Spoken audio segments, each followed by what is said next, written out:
Bab 2, Pembelajaran IPA, Struktur dan Fungsi Tubuh Makhluk Hidup dengan topik Makanan bersama Bu Ayu. Baik, perhatikan gambar beberapa menu makanan ya. Pasti dari kalian ini ada makanan favoritnya. Ada istilah nih, kamu adalah apa yang kamu makan. Coba ya, pilih 2 menu makanan favoritmu. Misalnya, kamu memilih A, gorengan. Fix, aku juga suka gorengan. Tapi sayangnya, kalau setiap hari nih kita makan gorengan, kurang baik bagi kesehatan. Bagaimana dengan buah ya? Buah sangat bagus untuk kesehatan. Jadi, kalau kamu penggemar buah, kesehatanmu akan membaik. Bagaimana dengan makanan yang lain ya? Mari kita bahas bersama-sama. Pertanyaan pemantik. Mengapa kita perlu makan ya? Ya, betul sekali. Makan merupakan salah satu ciri dari makhluk hidup. Makan untuk kebutuhan beraktivitas. Jadi, kalian nih para remaja membutuhkan 2000 sampai 2500 kalori per harinya. Sumber makanan yang pertama yaitu dari karbohidrat. Fungsi dari karbohidrat untuk memberikan energi dan sebagai bahan dasar untuk beberapa bagian dari sel tubuh. Sekitar 50% dalam kalori harian harus berasal dari karbohidrat. Karbohidrat dibagi menjadi karbohidrat sederhana atau gula dan karbohidrat kompleks, pati dan serat. Ini adalah contoh dari karbohidrat, yaitu ada nasi, ubi, sagu, jagung, singkong, dan roti. Nasi mengandung 130 kalori per 100 gram beras dan 28 karbohidrat. Untuk yang lain, kalian bisa lihat sendiri ya. Sumber makanan yang kedua yaitu protein. Protein berfungsi untuk membangun tubuh atau membentuk struktur tubuh. Jadi, dengan protein, manusia bisa tumbuh besar ya dan memperbaiki sel tubuh yang rusak. Setiap hari kita membutuhkan 10 sampai 35% dari kalori harian kita. Jadi, setidaknya 200 kalori untuk protein. Contoh protein ada yang berasal dari tumbuh-tumbuhan yang kita sebut dengan protein nabati dan dari hewan yang kita sebut dengan protein hewani. Contohnya seperti di gambar ya. Kalau protein nabati misalnya dari kacang-kacangan. Kalau dari sumber protein hewani seperti ikan, telur, ayam, dan daging. Sebagai contoh, ikan gurami mengandung 125 kalori per 100 gram beras dan 17,5 gram protein. Begitu juga dengan yang lain ya. Sumber makanan yang ketiga yaitu lemak. Lemak berfungsi sebagai isolator untuk mempertahankan panas tubuh, membantu memelihara kesehatan kulit dan rambut, serta membentuk sel membran pada tubuh makhluk hidup. Lemak dibedakan menjadi 3 ya, ada lemak jenuh, lemak tak jenuh, dan lemak trans. Kalian dapat membaca ya, apa sih contoh lemak jenuh, lemak tak jenuh, dan lemak trans?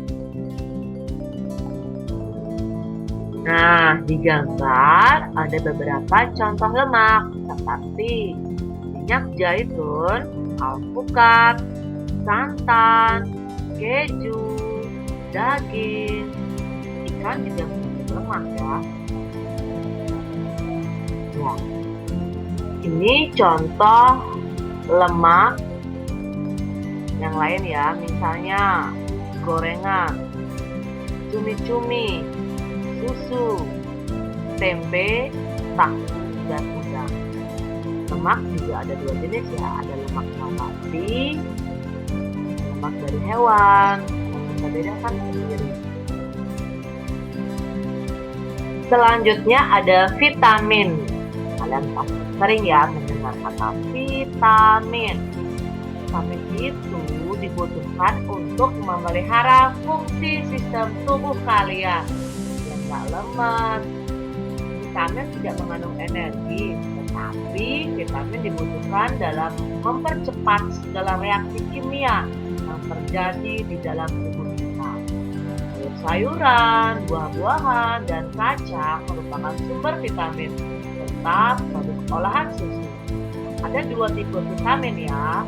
Satu, vitamin yang larut dalam lemak, kita sebut dengan AD, yaitu A, vitamin B, vitamin E, vitamin K.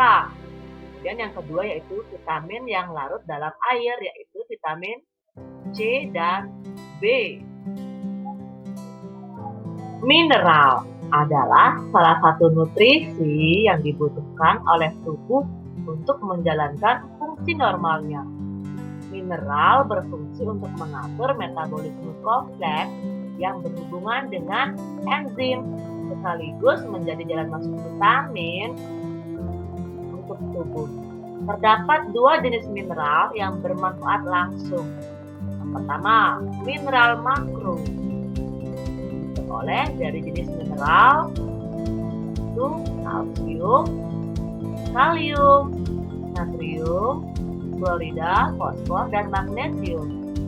Mineral mikro yang hanya dibutuhkan tubuh dalam jumlah yang kecil seperti zat besi, tembaga, fluorid, zinc, yodium, selenium, dan mangan.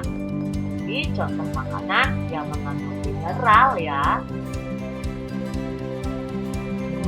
Yang terakhir yaitu air atau water. Air merupakan nutrisi yang paling penting karena 70% dari tubuh kita terdiri dari air. Seluruh aktivitas kita ada di dalam air ya.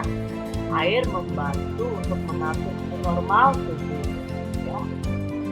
Organ kita juga berfungsi dengan baik nih kalau sering-sering minum air. Jadi apakah kalian sudah mengkonsumsi air 2 liter per harinya atau 8 gelas air? Ya, sudahkah kalian melakukannya?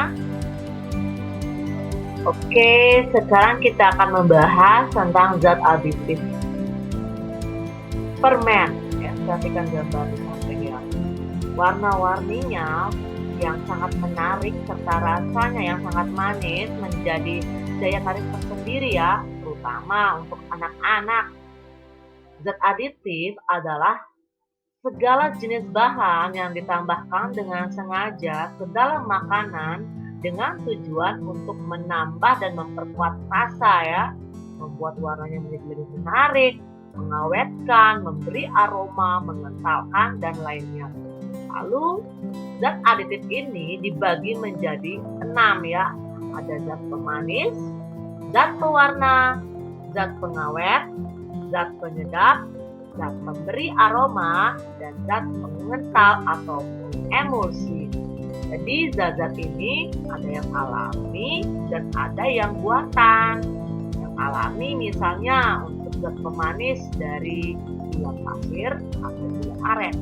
Sedangkan yang buatan hasilnya ya aspartam, xilitol, dan siklamat. Begitu juga dengan yang lainnya ya, dan dibaca. Berhubungan dengan makanan, ada istilah diet sehat. Sama nih bagi cewek-cewek pasti pengen diet ya. Lalu apa sih diet sehat itu? Diet sehat berarti mengkonsumsi makanan sehat dan mengurangi mengkonsumsi makanan yang tidak sehat. Jadi diet itu bukan berarti harus puasa ya. Diet harus mempertimbangkan faktor-faktor seperti usia, jenis kelamin, dan jumlah aktivitas perharinya. Sama seperti istilah makanan 4 sehat 5 sempurna, metode terbaru atau kekinian yaitu My Plate atau isi piringmu. Isi piringmu itu